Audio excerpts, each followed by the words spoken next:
Farming is the key to success. On the outskirts of a small village in Ghana, Kodzo Badago starts working on the cassava harvest on the family farm. Kodzo, who has a wife and 6 children to support, is one of the many African farmers trying to make a living out of growing cassava. But making money from cassava is often easier said than done. I have been farming cassava since my father died many years ago and left the land to me. Cassava farming is not yielding any return. I'm wallowing in poverty and I have no money to buy food. Traditionally, the cassava root has been regarded as a subsistence crop. It is a staple food that's boiled and eaten or dried and processed into flour using traditional techniques, providing a basic diet for millions. In many parts of Africa, it's regarded as a poor person's crop. But appearances can be deceptive, for cassava has the potential to lift millions out of poverty and transform whole economies. The secret lies in transforming cassava into a product known as High Quality Cassava flour, or HQCF for short. A fine white flour produced from freshly harvested roots which are processed rapidly without fermentation. Not only can HQCF be used in bread making and an ingredient in other foods, it can be used in a wide range of industrial processes, for example, plywood manufacturing. Helping to spread the word and develop the HQCF value chain in order to benefit smallholder cassava farmers and processors is the aim of the Natural Resources Institute's groundbreaking project funded by the Bill and Melinda Gates Foundation, known as CAVA, Adding Value for Africa, or CAVA for short. But despite its huge potential, HQCF use is still relatively undeveloped. One reason is that HQCF is a new, unfamiliar product to many. Whereas in some countries, high quality cassava flour was already there before we came, in others, it wasn't there.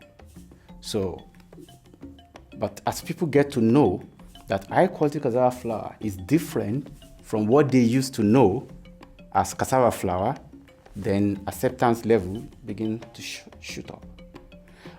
So whereas in Nigeria and Ghana, they've had previous experiences with high quality cassava flour, some of their factories have used it in the past. The challenges we are facing was how to make it into a sustainable, commercially oriented value chain.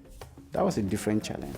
In our East African countries, the only experience they've had is with local poor quality cassava flour, which is made from sun drying along the roads, sometimes can get so moldy. Now, this is not high quality cassava flour. So it was quite a challenge to convince these higher value buyers that, look, we are not talking of exactly the same product. The cassava value chain begins with farmers who supply the processors with the raw materials. In Africa, cassava yields are currently low, but there is huge potential to improve productivity and meet the demand of expanding cassava markets.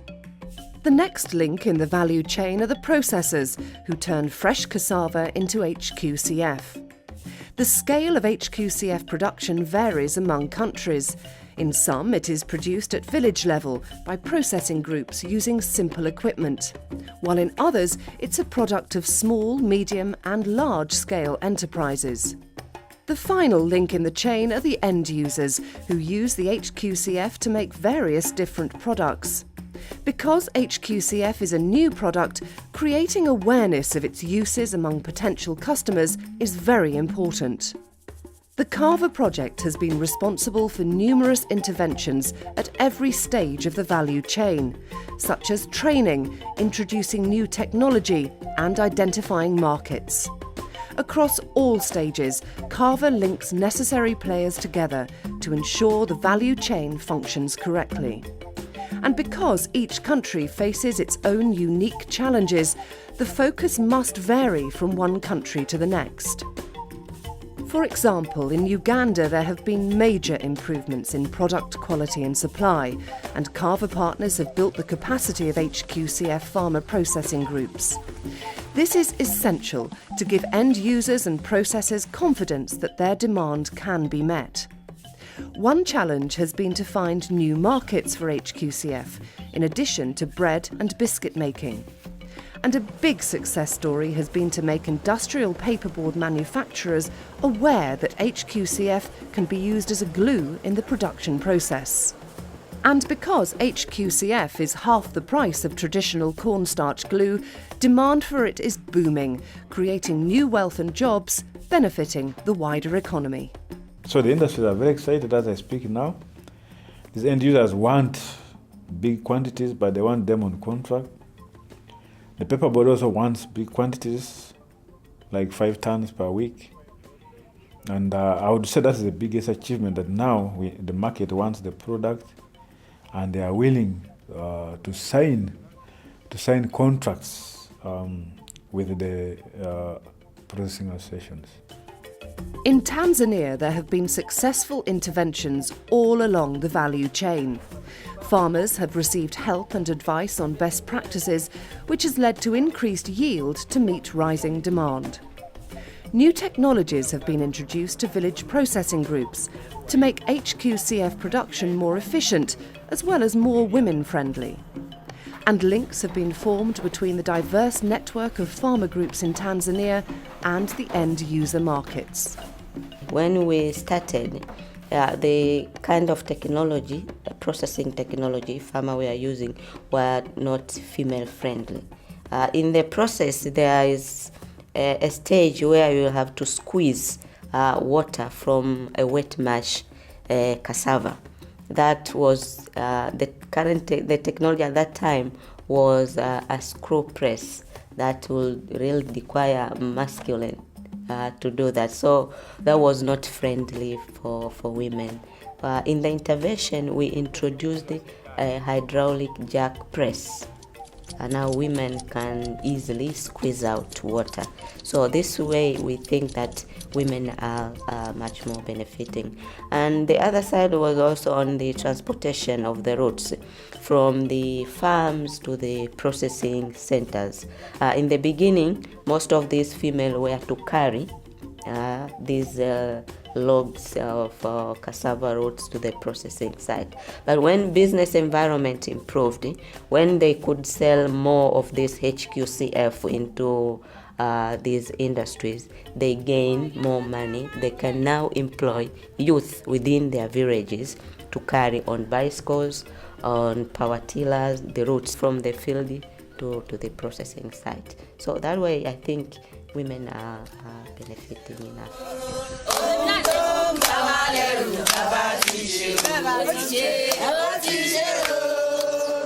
In Nigeria, interventions have been necessary all along the value chain.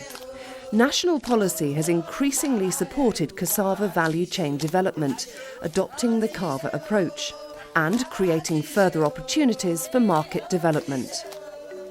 Farmers now have access to higher yielding varieties of cassava, which bring down the cost of production, and they are given advice on the most appropriate cultivation techniques.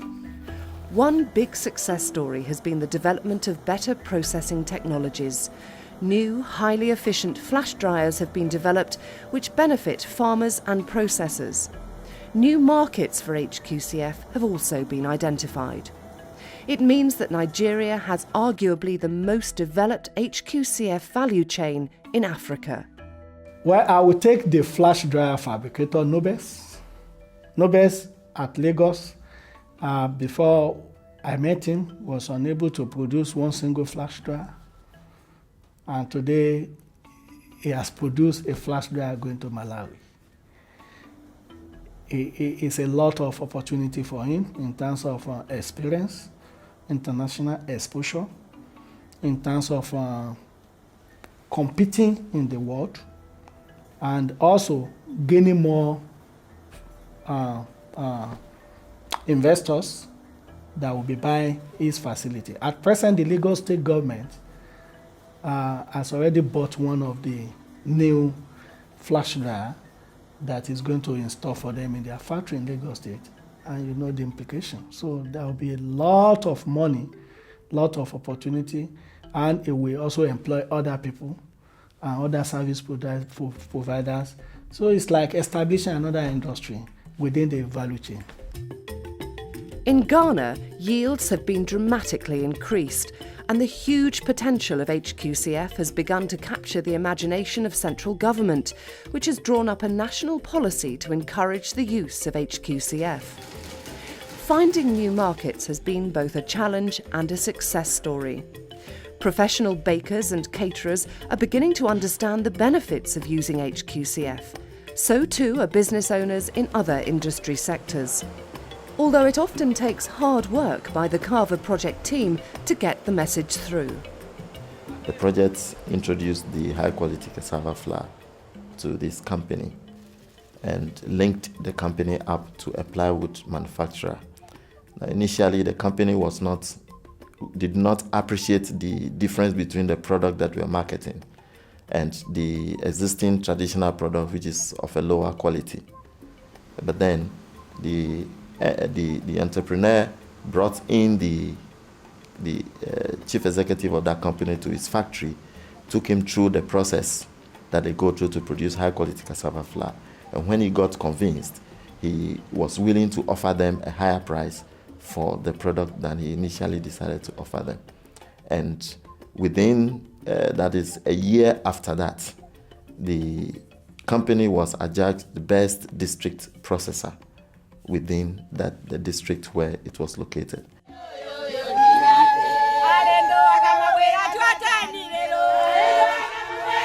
In Malawi, a value chain for HQCF did not exist before the intervention of CAVA.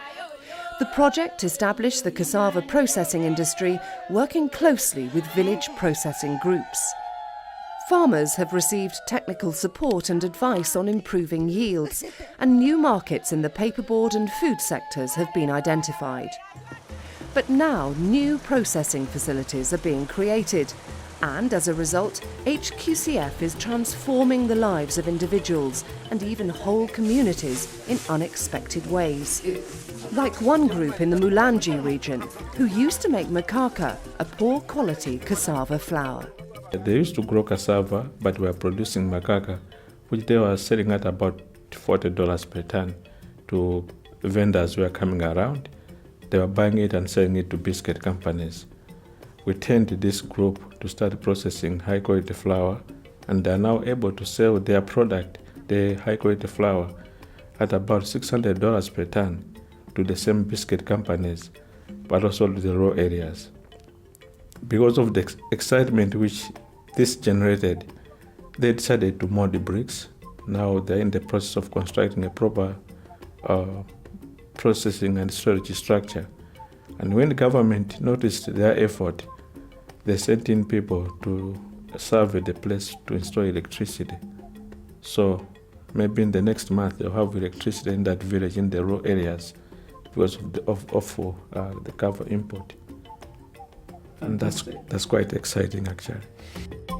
Zainabu Akol is a member of a farmer cooperative society in Uganda, supported by the CAVA project. I am a farmer and I deal in cassava growing and processing.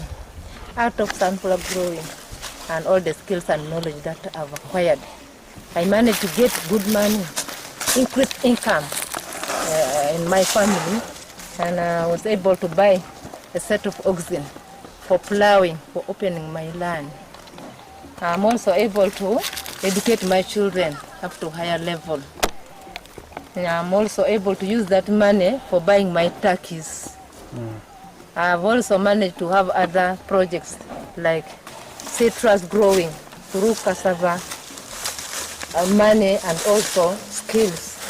I'm happy and proud of cassava skills and knowledge that I've gained, because if I compare the life before and presently, at least I am in a good position and I'm able to stand on my own and continue getting things that I lack. Because of the success of the NRI's CAVA interventions, the market for HQCF is now expanding rapidly. So what needs to be done to ensure the future success of HQCF in Africa?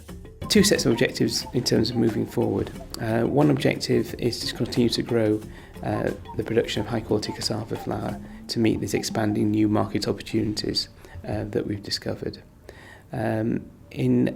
What we also would like to do is use the model of working with smallholder farmers, working with the private sector, working with end-use markets for other uses of cassava. And one of those that we've already identified, for example, is the use of cassava in animal feed, where the animal feed business is growing as production of livestock is growing in sub-Saharan Africa. We think there's some huge opportunity in that particular direction. But there may well be other opportunities that come along as Africa develops. So rather than, for example, importing starch into Africa, as they do at present, they could well use starch from cassava when they produce an awful lot of cassava. With what we have been able to do in the last 4 years, you've seen a lot of impact in national policy. With had ministers coming out to say, look, what you guys are doing, I'm so impressed and I want to do it all over the country. Now, I would like to see this really happen. Because one thing is to say that you love to see it happen. But our experience in the CAVA project is it takes a lot of dedication, a lot of hard work to facilitate its happening. And this is my dream. I like to see it really happen.